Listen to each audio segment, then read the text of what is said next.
Good morning everyone. We are going to discuss today dye sensitized solar cells, commonly called DSSC, and the nature of dyes which are used in this type of solar cells. So dye sensitized solar cells, that is DSSC, is also called Gratzel cell. It is a low cost solar cell belonging to the group of thin film solar cell. It is based on semiconductor formed between a photosensitized anode and electrode. The modern version of the dye solar cell is also known as Gatzel cell. It was originally co-invented in the year 1988 by Brian O. Regan and Michael Gratzel at UC Berkeley, and because of this invention, Michael Gratzel was awarded the 2010 Millennium Technology Prize. So let us see first the attractive features of this dye sensitized solar cell. This cell is a very simple to make using conventional roll printing technique. It is semi-flexible and semi-transparent, which offers a varieties of uses which is not applicable to glass based system. Means in this particular solar cell we can prepare a flexible solar panels, and that solar panels we can use it to generate electricity. Third feature is most of this material used in this cell are low cost. It has a commercial applications possible due to its chemical stability. Of course, the chemical stability is one of the important limitations of this dye sensitized solar cells. So with advanced method or by advanced technique, we can improve their chemical stability so that it can be used for a long durable.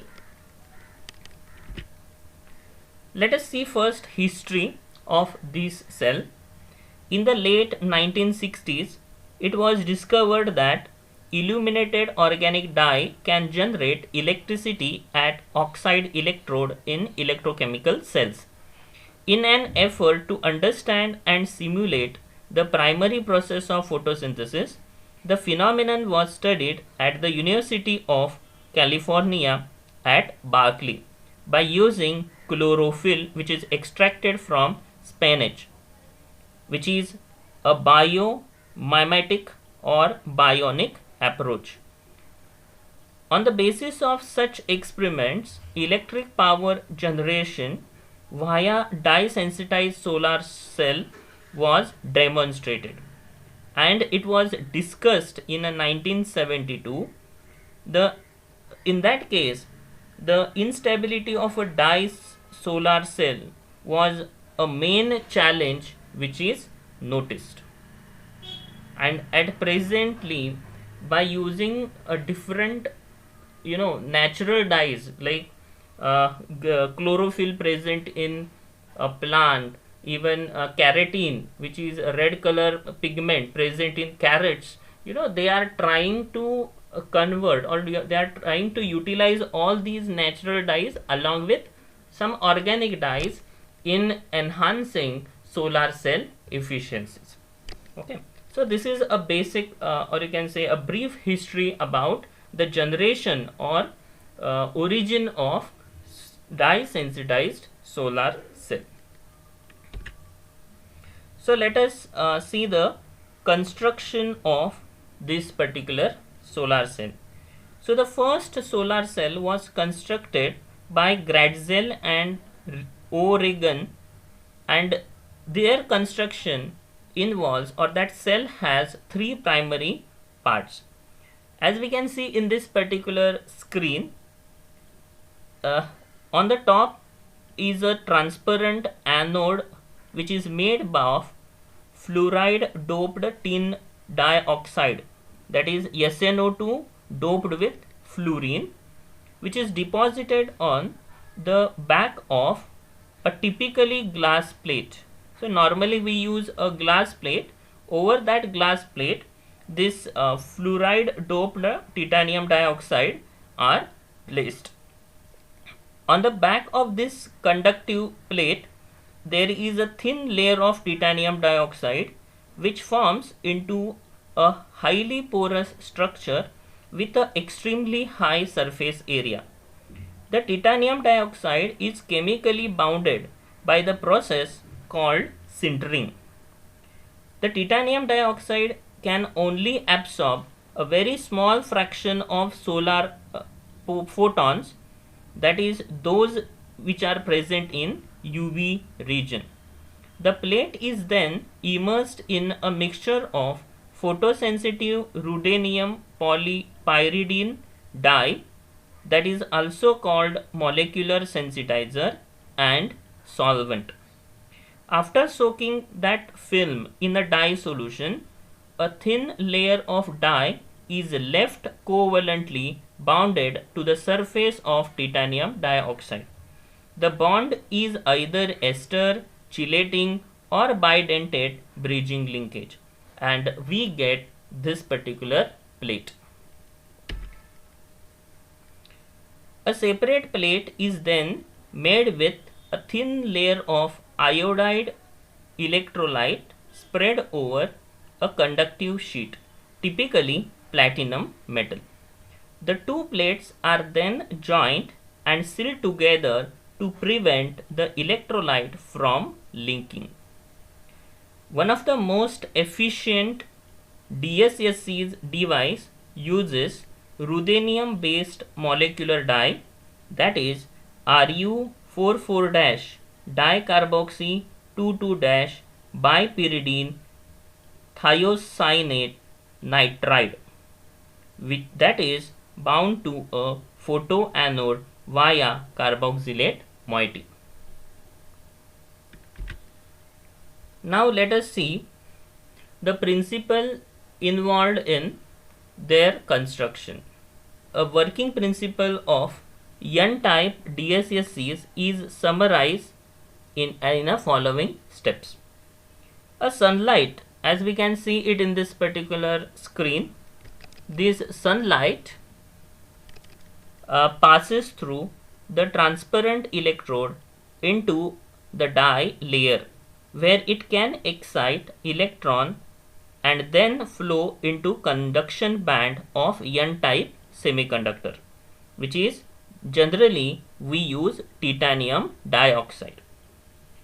The electrons from titanium dioxide then flow towards a transparent electrode where they are collected for powering a load.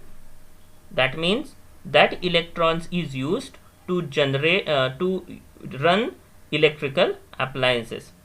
After flowing through the external circuit, they are reintroduced into the cell on a metal electrode on the back, and this is known as counter electrode, and flow into electrolyte. The electrolyte is then transports the electron back to the dye molecule and regenerate that oxidized dye. Now this dye molecule is generally a very small, which is having a nanometer sized. So in order to capture a large amount of incoming light by the layer of dye molecule, we need to make a fairly thick or much thicker than a molecule themselves. And to address this particular problem, a nanomaterial is used as a scaffold to hold large number of dye molecules in a three-dimensional matrix to increase a number of molecules for any given surface area of the cell. Now let us see the mechanism involved in DSSC cells. It involves a following cells. The step 1, the incident photon is absorbed by photosensitizer. So this is the incident photon which is absorbed by photosensitizer which is generally a ruthenium complex and which is absorbed on a titanium dioxide surface. Then the second step involves these photosensitizers are then excited from ground state. Photosensitizer excite from their ground state to the excited state, that is S star. The excited electron are then ejected into conduction band of titanium dioxide electrode. This results the oxidation of photosensitizer represented as S.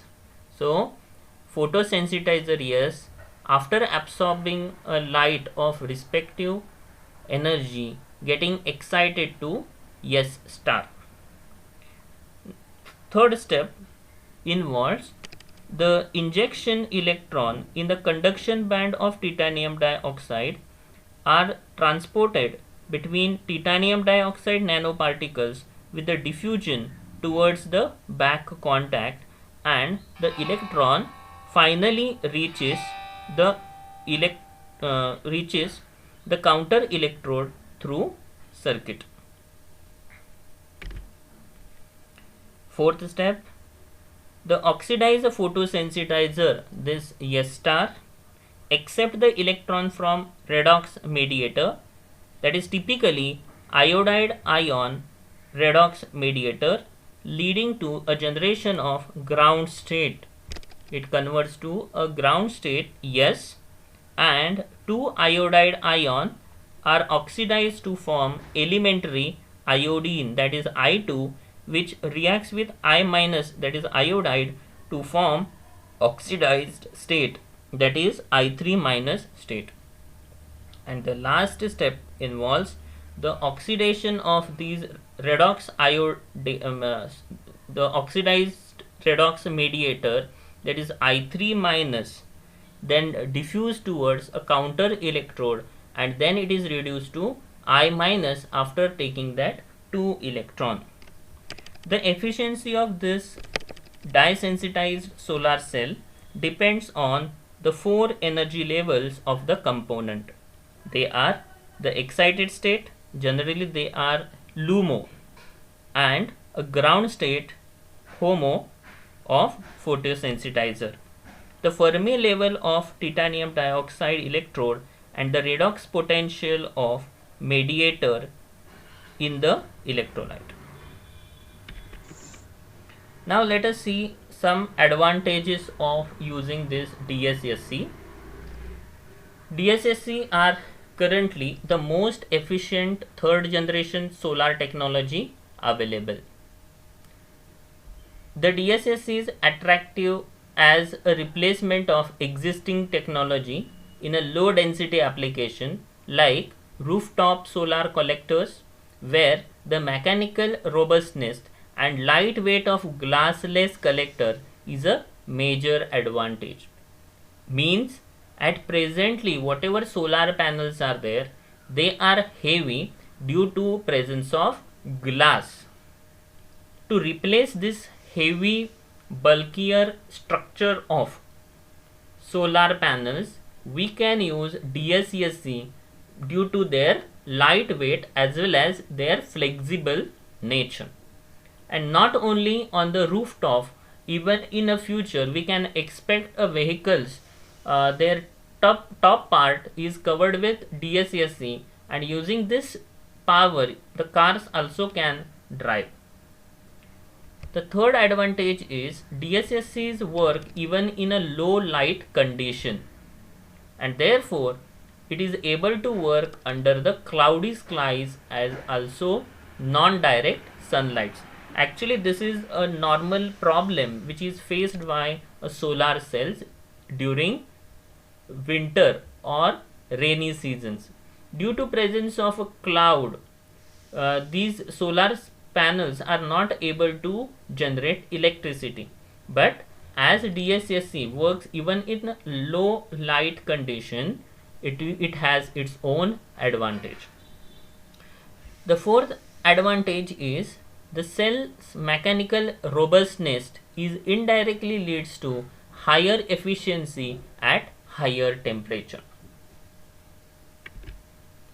Now let us see some of their disadvantages.